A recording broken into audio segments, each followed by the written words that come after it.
Ladies and gentlemen, my name is Brendan Plays. This is Total Extreme Wrestling for our All Elite Wrestling Say. Week 1 of July as we now prepare for life without Kenny Omega, the Young Bucks, and CM Punk. Also, we have crowned ourselves a brand new world champion on our last episode being Road Rager. 84 rated event. Little underwhelming. I would have felt as though we would have got a bit more out of this card, especially having Danielson and Omega, which only delivered an 82 rated match. A little bit disappointed. The best match in the card was actually Miro winning a 4-way against Adam Page, Punk, and Guevara. So Miro grabbing a huge win in that one. So now, of course, we prepare for life without some of our top stars, and of course, Kenny Omega was our world champion at the time, and he's been given a 3-month vacation, as has the Young Bucks and of course CM Punk. So we won't have access to them for 3 months. We may need to extend that if in real life things change, but at the moment 3 months sounds about right, if not too long. But that should cover it anyways. So pretty much all of July, August, and September we won't have some of our big names, especially Omega and Punk, 2 of our main event level stars. Not having them is a huge loss, especially Punk. We were gearing up to get him the world championship. That's not going to happen now. So instead, Bryan Danielson is the lucky winner. He's got the world championship now. And look, never would I probably have planned to have Danielson win the belt. I think he's going to be a great champion. But I think Bryan Danielson, he doesn't really need the championship. I think, he's a legit wrestler. He can just kind of be the guy that fights for it. But hey, he might have a strong run here and hopefully a string of really good matches to deliver some awesome shows. So we'll see how he fares. Now, the other interesting things that have been happening is, of course, Malachi Black. Last time we had an episode, it was rumored that he was going to be leaving AEW. But now it's that things have changed. And as of current recording time, apparently he's just taking time off. So we've given him a month off to replicate that. We might need to give him longer.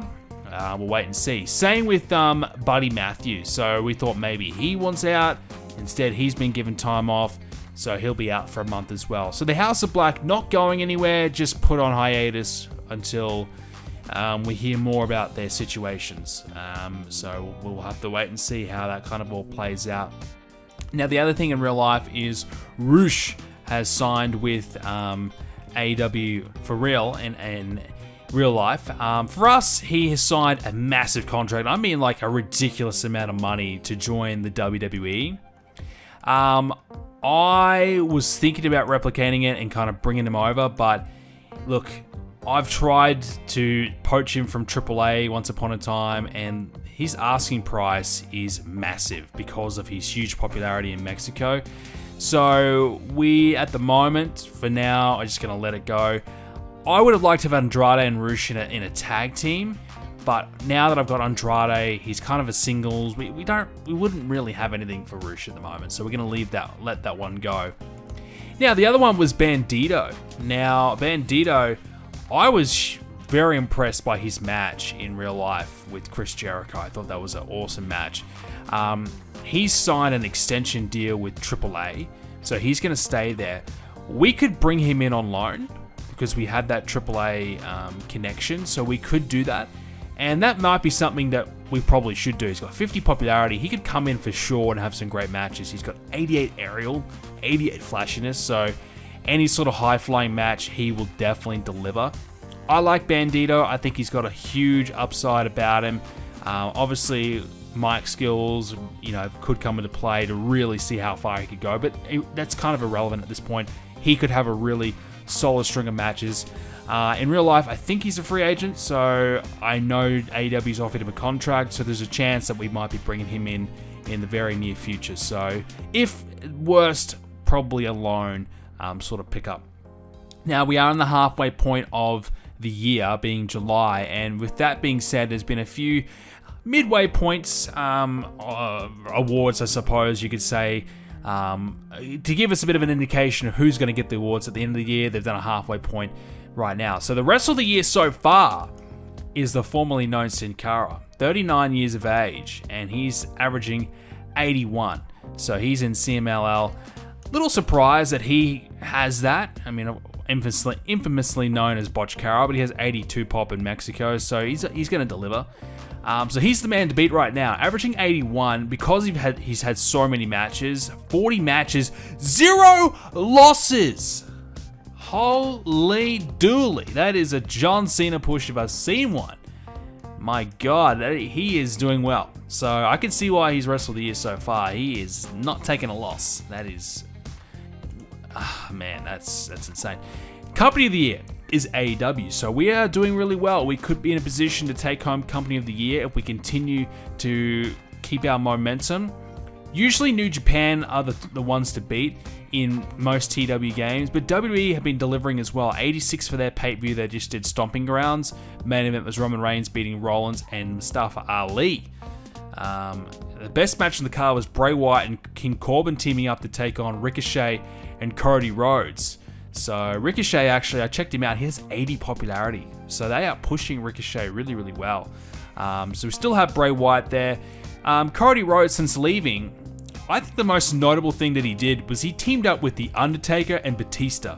Yep, that happened. I put those two guys back in the WWE in a Legends deal, and the WWE are happy to have them wrestle again, and they did. They had a tag team match. It was actually alright, so there you go. Team of the Year is Cedric Alexander and Ricochet. So they're currently the Aerial Assassins. I'm pretty sure I created that team, or at least, you know, I put them in together as a team. Or change their name or something like that, because I went in and edited WWE for a couple of weeks and fixed them up a little bit, and yeah, there you go, that team's still doing well. Match of the year is from AEW, Bryan Danielson and Matt Jackson. So that's been one of our best matches we've done in the save for sure. So that's really reassuring. We'll have a quick look at that. So I'm pretty pleased with, you know, most of how our match rating's been going. We haven't had a lot above 85, as you can see in the blue, but Danielson and Jackson, 96, that's really set above the rest. The closest we've done, again, is 90, so no surprise, probably two of our best workers in the game right there. Show of the year was Revolution, so definitely one of our best shows was Revolution, and we had an 86 rated event on that night, so good to see that doing really, really well. Let's hope that we can maybe do better than that. I would hate to think 86 is the best we get this year. I think all out we can do better. Young Wrestler of the Year is Aramis. I'm not sure who he is. He's from AAA, so he's 23 years of age, doing well. CM Punk is the Veteran of the Year, so 43 years of age, qualifies him for that award. He's averaging 84. So he'll be on ice for a while, but when he comes back, he certainly should do well. His best match was against MJF, 88 rated. So he's had two matches against MJF, 87, 88, which was great, and the third match was an 83. So pretty successful feud there. Female of the Year is Bayley. So she's doing pretty well over there, 71 pop, that's pretty high. And Independent Wrestler of the Year is actually Rey Fenix, which I don't think should happen. I mean, he's not on a long exclusive, you know, deal, so he can work different promotions, but I would hardly say he's an independent wrestler, considering he only works in AAA and AEW, so yeah. The other thing that's been happening is 1 million contracts are up for grabs. We're not looking to sign anyone, we're just looking to hang on to the talent that we've got. So a few of them, like, you know, The Inspiration, for example, Danny Garcia, Brock Anderson, those sort of guys, we need to renew their contracts. I think there might be someone we're letting go. I forget it. Someone we weren't going to renew. Not sure. I'd have to take another look. But yeah, there's a few there that we need to kind of address and sort out. So yeah, we'll take a look. You know, and most of them we have obviously offered them new deals already. So yeah, so that's kind of all the news that's happening right now. Obviously, being a new month, I want to check out the financials. Just making a profit of $212,000. Now we don't have CM Punk. I wonder if we'll still be able to sell his merchandise. I think we will, because it's not a suspension, it's just a hiatus. So we'll get a bit of an indication, because look, $1.1 million of merch sales was from CM Punk alone. $679,000 of it coming to us. Without him, we'd be in the red. So very important that we still get his merch money. I mean, It might go down because he won't be on TV, but geez, we need his money. So, and look, also in real life, AEW, another backstage fight, this time between Andrade and Sammy Guevara. And Sammy Guevara had one with Eddie Kingston a while back too, so Sammy Guevara is a bit of a poison. Right now, our locker room is still strong, 100%, but when Punk comes back, that could be a problem. We'll have to wait and see, but so far, everything is okay. And our size for the company, we're at 76. If we can get it to 77, which we are very close, we will move up to the next size of being big. So we go from medium to big. Things really change then. Your attendances will go up thousands, more television deal opportunities, pay-per-view buy rates and revenues. Things will really change. That is a game changer. So it's very important, I think, in the next month, if we can have solid 77 and above shows of both Rampage and Dynamite, I really think we could get ourselves to the big size, which would be amazing. So that's going to be our goal for the next month or two. Let's get AEW to the next size. But ladies and gentlemen, we will go ahead and book ourselves the next Dynamite. We're going to have to do a new set of storylines. Some that we'll retain, but we're going to have to get creative. We're going to have to move on from the Road Rager and start building towards the next pay-per-view, which will be Fight for the Fallen. Well, the Bryan Danielson era of AEW begins, and I tell you what, I really struggled to book this card. I didn't think losing Punk and Omega, and look, I haven't been using the Young Bucks match, so I'm not too worried about them, but also losing the House of Black, I didn't think it would leave that big of a gap in my roster, but I tell you what, I actually really struggled to put this card together, and I really think it's going to push me to have to create some new talent, some new stars, or at least try a few different things. So we do it a little bit in this episode, but mainly what we do today is just create a lot of different storylines and really start some new stuff. So let's get into it. We open things up with Miro. He's in the ring with Anderson talking about their big win at the pay-per-view. Bryan Danielson interrupts, and they end up doing a promo for their upcoming match at the Fight for the Fallen pay-per-view. So Danielson and Miro, that's going to be the main event of that pay-per-view. I'm looking forward to it. Big opportunity for Miro. He's got a new manager in Ken Anderson, and so far it's working pretty well. We just need to get Anderson's popularity up. It's pretty low, but with segments like this, him getting more involved, I think it'll help. So, so far so good, 95 for that one. We had the Undisputed Elite. They defeated the Natural Pros in a 62 rated match. So this is probably an unofficial sort of #1 contendership sort of scenario for the Undisputed Elite. We might have them take on Best Friends potentially as well, but they score a win over one of our new trios in the Natural Pros, who we talked about last episode. They aren't doing all that well. Adam Cole 85, Kyle O'Reilly 77 were both good. Fish was okay, 60 as well. Paul White 52 was the best on the other team. Yeah, 62 rated match. Post-match, the Undisputed Elite trash talk the Blackpool Combat Club. So we have made that match official, but I wanted to give them a solid win just to make them seem like they've earned it in a way. 77 for the promo. Anyways, Bryan Danielson says he wants to fight tonight. He wants to be a fighting champion. Well, Taz interrupts, and he challenges Danielson on behalf of Ricky Starks and convinces Bryan Danielson to put the title on the line. He said, look, if you're a fighting champion, well, you'd put that title on the line tonight. So Ricky Starks and Danielson tonight for the AEW World Championship. So this is where things got a bit tricky. I needed a main event, and I wanted Bryan Danielson in the main event, but I just didn't really have many opponents, and Ricky Starks is coming off a loss to Keith Lee for the TNT title, so I thought, well, it wouldn't really make a lot of sense for him to get a title shot here. So we went with more of like an open challenge, you know, sort of taunting Danielson to give him this title match. So yeah, I think we've at least found some sort of excuse as to why we're having an 80 rated for this segment. We had a hype video for the upcoming Women's Fatal 5-Way match. So it's a 5-way to determine the next contender for the Women's Championship. 48 for the segment, and 63 for the match. Not an eye candy. So nearly 15 minutes gave the women some time to shine here. Sheeta, Baker, Athena, Statlander, and Penelope Ford all involved here. Best of the match was Sheeta and Statlander, both 61 apiece. Athena shortly behind with 60. Penelope Ford the worst of 45. I gave Athena the win, so Athena and Jade Cargill will be the next women's championship feud that we're going to go with. Obviously, Saraya debuted at the pay-per-view, so I didn't do anything with her on this episode. To be honest, I kind of forgot, but I think we can do that with Rampage anyways.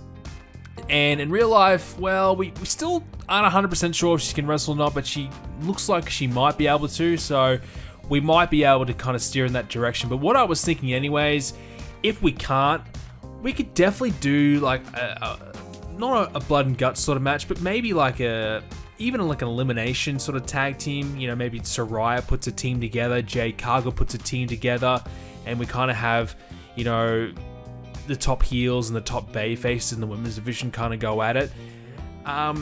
You know, that could be a decent way to kind of get a lot more women involved and kind of have, you know, Jade Cargill versus a locker room sort of scenario, and Jade's got to recruit some friends. Yeah, just an idea I've kind of been thinking about anyways. But nonetheless, 63 for the women's match. We move on. Jade comes out and stares down Athena on the stage and poses with the belt for 55. So not a bad follow-up segment. Next up, Samoa Joe comes out and challenges Christian Cage in the ring, but he gets attacked by the rest of the coalition, which of course has Private Party, Lance Archer, and the Atlantic Champion Andrade. Well, Samoa Joe gets some help and backup by Jurassic Express. Well, Samoa Joe, I want to have him and Christian in a match. He's coming off a loss to Andrade, but I think at the end of the day, Christian's kind of the one that Joe wants to get his hands on because, you know, Christian's orchestrated a lot of these attacks on Joe. So that's what we're building towards, Joe versus Christian at the end of it. But I needed, you know, some sort of backup for Joe because he's dealing with a lot of numbers now. So I wasn't sure who we're going to go with. Originally, I thought maybe the House of Black, Darby Allin and Brody King, or what's left of the House of Black. But Jurassic Express haven't really been doing much lately. It does feel like an odd pairing, Joe and Jurassic Express, but we're going to go with it anyways. So it gives them something to do, something to get involved in. And like I said, we're trying to involve more people now. And yeah, I think it could be maybe a decent little trios match down the line anyways. Jurassic Express say that they have Samoa Joe's back if he wants it against the Christian Coalition. 73 for that one. So kind of officially confirming, hey, you know, look, we don't like the fact that you're outnumbered, you're getting attacked. You know, we don't think that's right. If you need our help, we're here for you. 73 for the segment. Darby Allin cuts a promo, says the House of Black have left him, and it's time to go out on his own again. So we're going to get Darby Allin out of the House of Black. Malachi and Buddy Matthews are gone for the time being. Brody King and Darby just doesn't seem appealing to me. So I'm going to have Darby go out on his own. And the plan is Chris Jericho, he's available, he's got nothing happening. And there's really no one higher up in the card for Jericho to really work with at the moment. So I'm kind of thinking, well, why don't we have Darby Allin and Chris Jericho in a rivalry, just to get Darby reaffirmed as being one of the top major stars going forward. Maybe he even scores an upset win over Jericho. Jericho can put him over. We'll see about that. But yeah, try to get Darby back involved into something major again. So we'll start that story next week. Ethan Page gets a win over Takeshita for 58. Ethan Page 51, Takeshita 54, so she's getting outperformed. But anyways, good win there by Ethan Page. Post-match, cuts a promo, challenges Keith Lee for the TNT title. So we needed a point for Keith Lee. There really, as I said, isn't many heels at the moment for Keith Lee to kind of, yeah, we are lacking a bit of star power. A lot of our better heels are kind of wrapped up in something else, like, for example, you know, Rey Fenix, Penta, they're feuding with Proud and Powerful. You know, Wardlow, I thought about that, but I think that's something that we could maybe, that could be the title change. Wardlow wins the belt as a potential title change. So we're not going to give that away yet. So I wanted to give Keith Lee a solid opponent and a solid win for Fight for the Fallen. It's not a major pay-per-view, so it doesn't need to be a major opponent. So that's why, you know, I thought, okay, why don't we spotlight Ethan Page for a bit. He and Keith Lee, I'm sure, will still have a solid match. And we could have Scorpio Sky involved and Swerve, and maybe there's a potential tag team match as well. So it gives us a bit of variety going forward on TV.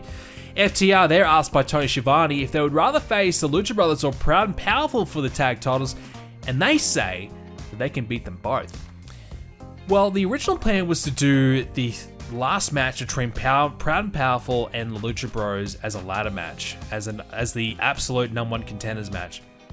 Well, I've changed that, and I want to do a triple threat instead. Let's get FTR involved, and let's make that the Tag Team Championship match, because we don't have an opponent for FTR at the moment. So rather than have FTR not appear on the pay-per-view defending their belts, let's get them involved in that rivalry, and let's do a ladder match there that we were going to do. Let's involve FTR. That'll make it even better, I'm sure of it. So Proud and Powerful versus the Lucha Bros versus FTR for the tag team belts in a ladder match. Surely that's going to be good, right? 75 for that segment. Matt Sydal gets a loss, actually, over the Blade. Well, out of all people, we're actually pushing the Blade a little bit, because we gave him an accidental win over Powerhouse Hobbs, which actually ended up causing Hobbs to get injured. So I guess in a way, an audible was called. Powerhouse Hobbs injured himself, broke his leg during the match. So rather than bury the Blade and have him still lose, we gave the Blade the win. Well, Blade's got a bit of momentum, and let's get him another win. So we gave him a win over Matt Sydal. He cheated his way to do it, and we made sure to protect Matt Sydal. So Matt shouldn't lose any popularity. If he does, maybe a little bit. And we're going to start a new storyline. So Matt Sydal's formed a new trio with Top Flight, so they're called Flying High, and the Butcher and Blade. They've got a bit of a lousy trio, but it is a trio nonetheless. They've formed a trio with Angelico. So rather than have Angelico just get fired, we'll put him in this storyline, and at least we can start building some trios, because we need to get some sort of trios happening. And the Blade's got a bit of momentum. Figured let's capitalize on it and give him a little bit of a mini push. So 51 for that match. So he gets a win over Matt Sydal. The Inspirations say that they had an off night at Road Rager and will not lose again to Thunderstorm. I still think there's more to explore with this feud. I think a one and done would be a bit of a shame.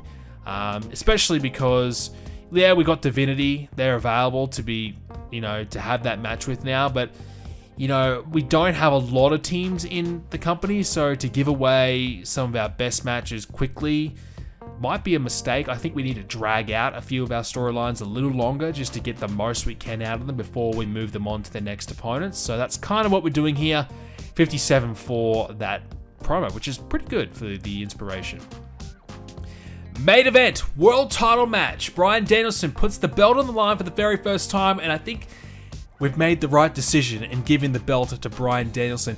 88 rated match with Ricky Starks. 88. Danielson beats Ricky Starks, defends it for the very first time.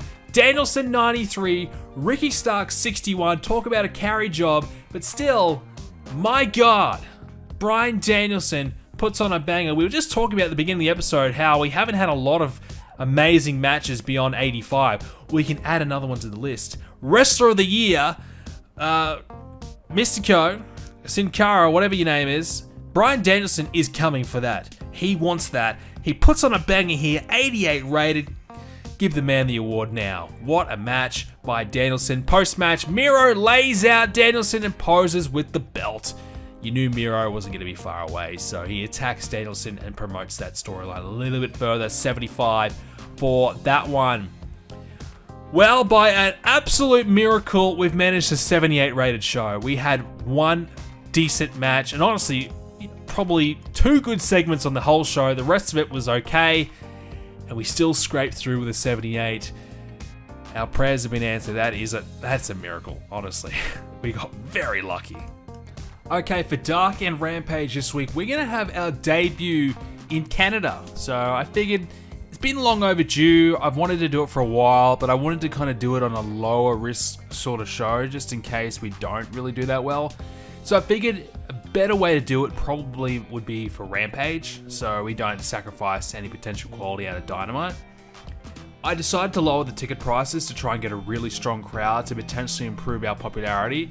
And that's the plan. So we are in Toronto, Ontario, and we're looking to get about 10,900 fans for this show, which I think will be a really good number if we can achieve that, especially with a debut in a new area, an area that we're not super popular in. Like 73 popularity is pretty good. The rest of Canada is pretty low, around 55. Quebec's not bad with 72, but I didn't want to take the risk in going to a very small sort of area. So we'll stay in Ontario, which should still be successful. And we've got a bit of an interesting card here in Dark. We're trying to get a few more different people involved. So let's take a look. On the pre-show, Jack Rock, who is basically a created wrestler, another one of those wrestlers that came out of our training facility that the game has custom created for us. I decided to keep him just so we have a guy that can take a loss, you know, and basically he's a young kid in training in wrestling school, there to take a loss. And Helico gets a win, so we're going to start pushing in Helico with the Butcher and Blade a little bit, so I figured it's time for him to actually get a win for the first time in a long time, I would assume. Park took on Brian Pillman Jr. to open up the show, 69 rated. These two have no chemistry, which is a little surprising. I would have thought these guys could do okay. Park did well, 75, Pillman's 46, so the match was still good, but could have been better, I guess. But yeah, wanted to get Park a win, still want to get the Varsity Blondes involved, doing something.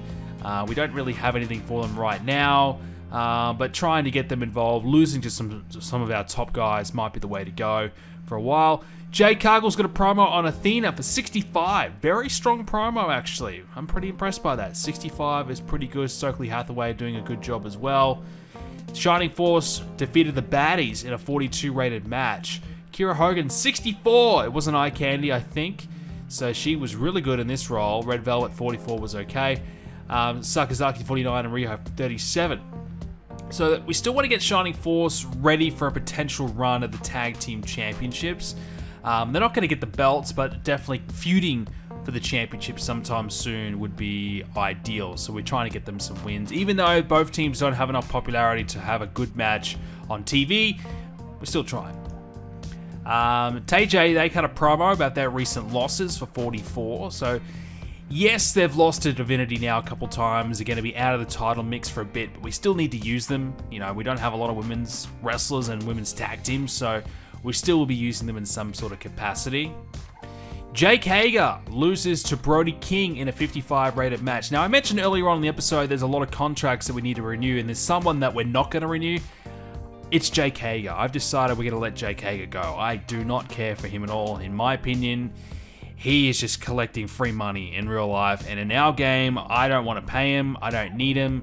So now we don't even have anything associated with Hager and Jericho happening, other than the fact that Hager is just sort of Jericho's bodyguard. That's it. So Jake Hager's going to take some losses on the way out, put over a few guys, and we're starting with Brody King here. Even though Brody King and Hager have very similar popularity, so I don't know how well that will help Brody. 55 match nonetheless. The hometown man of Ethan Page cuts a promo on Keith Lee for 57, advancing their TNT title storyline. Now, I did realize Brian Cage won at the pay-per-view. He was meant to get the next title shot. Still going to do that. I kind of did forget about that when I booked Ethan Page into the mix, so I still want to use Cage. The issue with Cage is he's a babyface, so is Keith Lee, so I guess it's not a long-term story, but we could at least have the match. Maybe Ethan Page interrupts and cost Brian Cage the match or something like that. Nyla Rose defeats Diamante in a 51 rated match. Solid win for Nyla, one half of the tag champs. The Blade and Angelico, they've got a promo here. They taunt the trio of Flying High, which of course is Dante, Darius Martin, and Matt Sydal. 36 rated, so yeah, I'm pushing the Blade and the Butcher, and Helico, I guess, gets, you know, a bit of a push just because there's no one else to be there for the trio. So I'm gonna give it a go. And they're old, that's the only issue. So, you know, we're not gonna get a lot of long-term benefit out of them, but hey, we've got them on the contract. We might as well start using them. So the Blade, his gimmick is not good. So he's got a bad gimmick. It's poor. So we're going to try and improve it. And his new gimmick is great. So there's a good chance that he might start heading in the right direction. So losses do not damage popularity as much as usual. So that's obviously positive. Happy with that. W. Morrissey's got a promo here with Ken Anderson. That's better, 52. Anderson's gained a bit of popularity over the last few weeks after being involved with some good promos with Miro. So Anderson's only going to start benefiting Morrissey more. I don't know how well this pairing will be long term. because I just don't think Morrissey's going to be what we're hoping for, our sort of middle card monster that might be able to move up the card. I don't know if he's got that sort of potential. We'll see, but, you know, we're going to give it a shot anyways. In our main event was Jurassic Express. They defeated the Guns, the Arse Boys. 58 rated. So we brought up the Guns from developmental for a night. I wanted to check in to see how their progress is going. And I wanted to give them a spotlighting match because I do want to start using them on the main roster. We've brought Billy Gunn out of retirement as well because he did retire in our game, but he's still wrestling in real life, so I figured, well, he shouldn't be retired then. So we brought him out of retirement, and I think we might have the Guns as a trio. We definitely need another trio. So this was a way just to check in, see how they're going, and maybe get a bit of TV time to reintroduce them. And Jurassic Express need a win because now they're going to be involved in a storyline. So a win for them and a 61 rated overall show. All right, let's get into Rampage. We're going to start things off with Saraya. So she's going to be talking about why she's coming to AEW. Jade interrupts and warns her not to wrestle again, otherwise she'll just be another number. So yeah, a bit of a warning there by Jade. Don't wrestle, you're not going to beat me, and going to embarrass yourself, etc, etc. But Saraya giving her comeback promo, 67. A little bit better than the one she gave in real life, at least. So not a bad promo there. Yeah, we're going to look to insert Saraya into the mix. I definitely think we could have her, you know, maybe be involved in like a 5-on-5 sort of scenario. Maybe Divinity and Jade Cargill team up to take on Saraya and some babyfaces, something like that to reintroduce her. But nonetheless, you know, look, her promo skills should be okay in the game. Jade's promos are pretty good. So 67 for back and forth between these two in Canada as well. I think that's pretty good. I'll take that. Cash Wheeler was defeated by Santana after Ray Phoenix interferes in the match and accidentally cost Cash Wheeler the match. He was meant to cost Santana the match. So yeah, a bit of an interruption there by Ray Phoenix, allowing Santana to get the win. Still going to protect Cash, even though he takes a loss here. We're going to make sure that we don't have it, you know, be too serious for Cash. Try to put over Proud and Powerful. Want to make sure that they still look good coming out of all this. And Cash and Santana have great chemistry, so these two it might be worth having a one-on-one rematch here back on American soil. That could be an even better match. Could be high 70s, so a good solid match there. Sting informs Chris Jericho that he will be wrestling Darby Allin tonight. So we're in Canada. I wanted to try and utilize our Canadian stars. They're all heels pretty much, and Jericho's obviously the biggest star of them all. So we're going to have Jericho in the main event. Speaking of Canadian stars, Christian Cage takes on Jungle Boy. We're going to finally get this match happening, not in real life, but here in TW. Christian Cage defeats Jungle Boy after Lance Archer involves himself to cost Jungle Boy the match.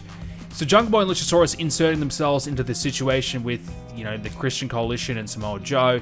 So we're playing off on that.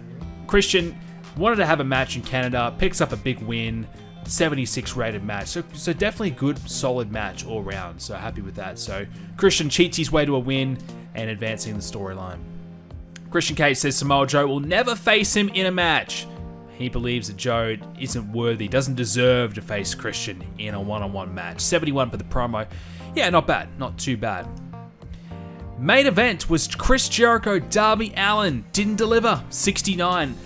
In fact, Darby Allin actually outperformed Chris Jericho. We gave Darby Allin the win.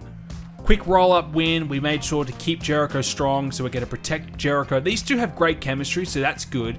Jericho was struggling. He was tired towards the end of the match. He was really off his game. So Jericho just had a terrible performance. Just had a bad night. Darby was pretty good. So the storyline here is I was thinking, okay, Jericho, he's got his big hometown, or not hometown, but home country reunion. He's back in Canada. So I wanted to have, you know, Jericho's going to have a big main event match. You know, this is Jericho's homecoming. This is a big night for Jericho.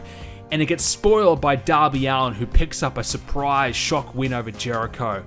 And then we're going to have Jericho sort of, you know, chuck a tantrum in our next segment, which was 74. So he has a tantrum about losing in Canada, has a bit of a tantrum, and over the next few weeks he can complain that, hey, Darby, you embarrassed me in Canada, you cost me my big comeback moment, you cost me this, etc. So we can really kind of build off that. and create a rematch out of that. Overall, 72 rated, so it will hurt our popularity in the US, which is a shame, but we knew that was probably going to happen. The idea, though, was to get some Canadian presence happening, get out there, do something in Canada for the first time. But ultimately, you know, we took a risk. It was very likely we weren't going to hit the 77 mark, and I'm okay with that. But now, at least we've finally done the Canadian show, and we drew over 10,000 people, which is really good. Alright, let's take a look at the fallout from Rampage, and even Dynamite as well. Billy Gunn, he's going to sign a new contract. This one will allow him to wrestle. So we're going to bring back Billy and form that trio that we were talking about. Kazarian, he'll get an extension. Max Caster, we want to make sure we keep him. And Billy Kay, well, Jessie McKay now, we're going to keep her. It's just Eddie Kingston to sign.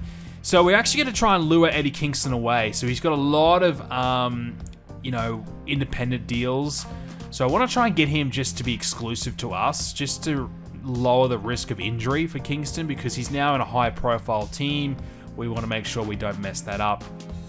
And our Rampage show, 984,000 viewers. Now, in actual fact, our Dynamite this week, with our great main event that we had, actually had the highest rated show we've ever done here in the Save. So we had 1.55 TV rating, 1,168,000 viewers in total. So it was our best ever rating, and it's kind of funny because this was the show that happened after, you know, the suspensions of Punk and Omega and all that. So I guess, in actual fact, you'd have that drama. If this was a real life scenario, you'd have that drama and intrigue of what the hell is happening at AEW to kind of spike the ratings. So it's actually kind of funny that that was the actual best rating, because you can see it's not our best show. 90 rated was our best show, and we've actually beaten that. So it's just kind of a really funny coincidence that that got the best rating. But anyways, that's pretty cool. So I'm happy with that. Now in Canada, we wanted to try and build our, you know, our presence in Canada. We actually lowered it in Ontario. So even though, you know, we didn't have a 73 plus show, so we actually lowered it in Ontario. We raised it though in Quebec, so we lost one, gained one. So it is what it is. But nonetheless, you know, we're back. We've finally had something in Canada, which was good. And hopefully we can, you know, have some more shows overseas. You know, we're still probably considering doing the UK show, the Royal Flush pay-per-view, which we did, which I really enjoyed doing. I think that was a good little change-up.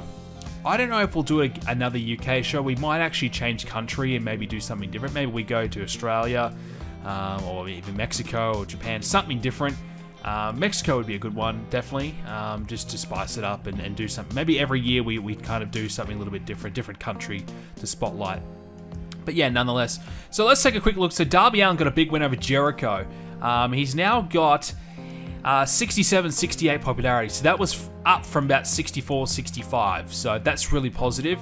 Jericho doesn't lose any. So we kept Jericho strong, made sure he didn't lose any popularity, which he didn't. Maybe just 1 point in a couple of areas, but who really cares? So Darby gains a few without, you know, sacrificing Jericho too much, which is excellent. Same thing hopefully for Cash. No, I don't think so. So Cash Wheeler, oof, gone from 72 down to 65, 67. Oh no, that is a massive drop for Cash. What have we done? Santana, on the other hand, has gone from 63, 65, you know, around that mid-60s to 70, 66, 68, 70. So Cash has dropped big time. Santana goes up big time. I kind of didn't want that. I really didn't want that. I wanted to make sure that Cash stayed strong and Santana might gain a couple of points, but it's backfired, hasn't it? Really, really backfired, which is a real shame because obviously I'm really high on FTR. I wanted to make sure that those guys stayed a very high level, but I guess it's not a bad thing to have our top teams all very close to each other, because you got Ray Phoenix and Penta around that mid-60s mark as well, which is, you know, fine. So if we can have, you know, 2 or 3 or 4 of our best teams, including the Young Bucks, I guess, all around the mid-60s, maybe low 70s, it really makes for a nice, stable tag division where we can kind of move the belts around without it really dropping or the match quality too much. So it's not ideal, but, you know, I guess it's not the end of the world is what I'm trying to say, I suppose. Yeah, but some other things, you know, the Blade, we've been pushing him a little bit. He's up to 33 popularity, which is surprising, But you know, he had 29, and he's getting a little bit of a run. You know, can't complain with that. Saraya, she had her return promo, still staying at 55 popularity. I've made her. She was 68. I lowered it to 55, which I'm comfortable with. And Jade, she's had some good promos. She's up to 48, 53 in the Southeast. So 46, 47, some areas, 48 and 1. So doing okay. She's certainly still, I feel, the right candidate for our women's champion. But yeah, and other things, you know, obviously Billy Gunn, getting him back in the ring, he's got 41 pop. So I think that will be, you know, a positive thing as well. And we'll bring back the Gunn boys and try and beef up our tag division a little bit.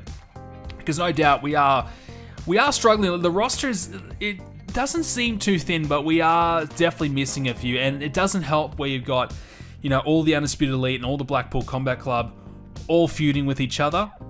So that basically means 6 of your top guys all in one, and we're going to lose Bobby Fish soon too, so we're going to lose that trio anyways. So a lot of our top guys are all in the one sort of story, so that doesn't help the balance of the roster. But hey, we're going to try and build some other guys. Jake Hager's on his way out, so we can use him to build some other guys. Brody King, one of those, he gains, well, he's up to 52 popularity now, so quite a gain for him. Jake Hager was around mid-50s, I believe, 54, so he drops to 51, 53. Brody King goes up a lot, so that's good. And I think we'll probably turn Brody King heel, and that will give us another solid middle of the card heel, big guy heel anyways. But ladies and gentlemen, that's all we have time for this edition of Total Extreme Wrestling. Plenty happening. We've got to really hit the reset button and try to start some different things, which is good. I'm enjoying that. Hope you guys enjoyed the episode, and we'll see you all in the next one.